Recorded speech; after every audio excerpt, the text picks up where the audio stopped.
Sorry about that, we got a bit interrupted. Let's keep going. When are you going to stop cleaning and find out how to break my contract? Said Michael. In good time, said Sophie. How can I get the terms out of Howl if he's never in? Is he always out this much? Only when he's after a lady, Calcifer said. When the bathroom was clean and gleaming, Sophie scrubbed the stairs and the landing upstairs. Then she moved into Michael's small front room. Michael, who by this time seemed to be accepting Sophie gloomily as a sort of natural disaster, gave a yell of dismay and pounded upstairs to rescue his most treasured possessions. They were in an old box under his worm-eaten little bed.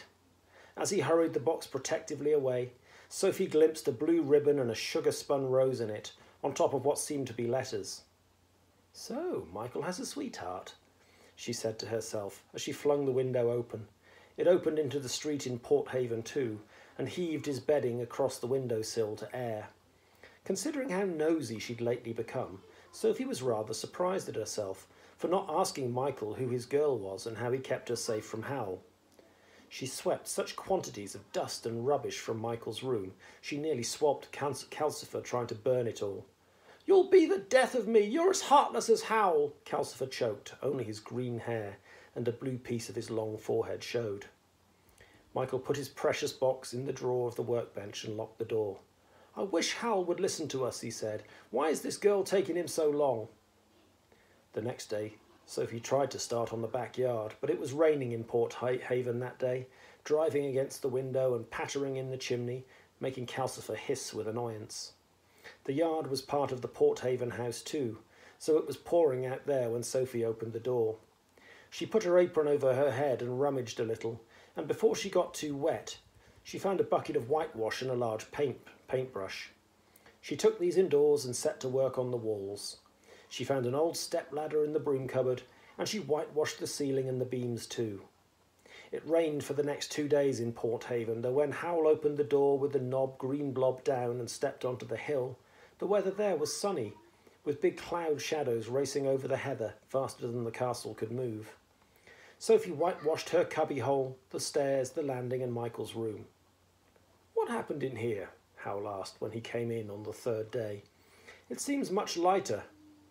Sophie, said Michael in a voice of doom. I should have guessed, Howl said as he disappeared into the bathroom. He noticed, Michael whispered to Calcifer. The girl must be giving in at last. It was still drizzling in Port Haven the next day. Sophie tied on her headcloth, rolled up her sleeves and girdled on her apron.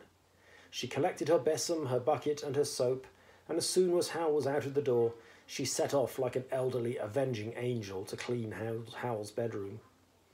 She'd left that until last for fear of what she would find. She hadn't even dared to peep into it, and that was silly, she thought, as she hobbled up the stairs. By now it was clear that Calcifer did all the strong magic in the castle, and Michael did all the hack work, and Howl gadded off catching girls and exploiting the other two, just as Fanny had exploited her. Sophie had never found Howl particularly frightening. Now she felt nothing but contempt. She arrived on the landing and found Howl standing in the doorway of his bedroom. He was leaning lazily on one hand, completely blocking her way. No, you don't, he said quite pleasantly. I want it dirty, thank you. Sophie gaped at him. Where did you come from? I saw you go out.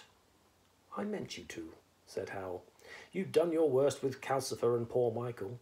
It stood to reason that you would descend on me today, and whatever Calcifer told you, I am a wizard, you know.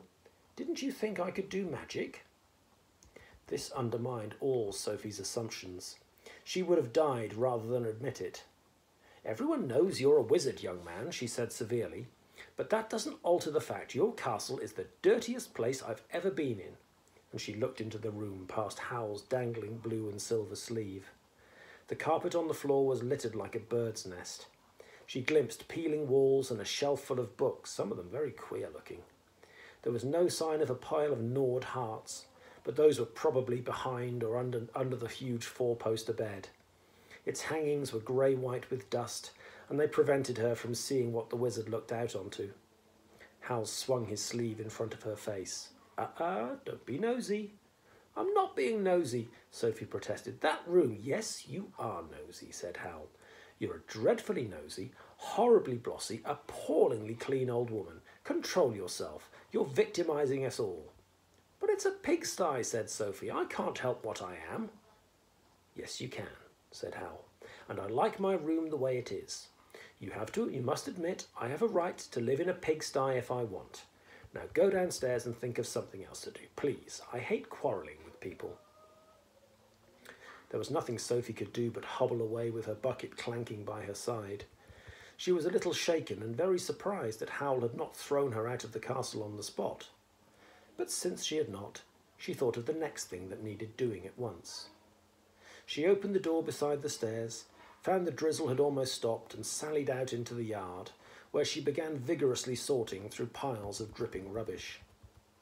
There was a metallic clash, and Howl appeared again, stumbling slightly into the middle of a large sheet of rusty iron that Sophie had been going to move next. Not here either. You're a terror, aren't you? Leave this yard alone. I know just where everything is in it, and I won't be able to find the things I need for my transport smells if you tidy them up. So there was probably a bundle of souls or a box of chewed-up hearts somewhere out here, Sophie thought. She felt really thwarted. Tidying up is what I'm here for, she shouted at Howl. Then you must think of a new meaning for your life, Howl said. For a moment, it seemed as if he was going to lose his temper too. His strange, pale eyes all but glared at Sophie. But he controlled himself and said, Now trot along indoors, you overactive old thing. Find something else to play with before I get angry. And I hate getting angry. Sophie folded her skinny arms. She didn't like being glared at by eyes like glass marbles. Of course you hate getting angry, she retorted. You don't like anything unpleasant, do you? You're a slitherer outer, that's what you are. You slither away from anything you don't like. Howl gave a forced sort of smile. Well now, he said, now we both know each other's faults. Now go on back into the house. Go on, back. And he advanced on Sophie, waving her towards the door. The sleeve on his waving hand caught the edge of the rusty metal, jerked and tore. Damnation, said Howl, holding up the trailing blue and silver ends. Look what you've made me do. I can mend it, Sophie said. Howl gave her another glassy look. There you go again, he said. How you must love servitude. And he took his torn sleeve gently between the fingers of his right hand and pulled it through them.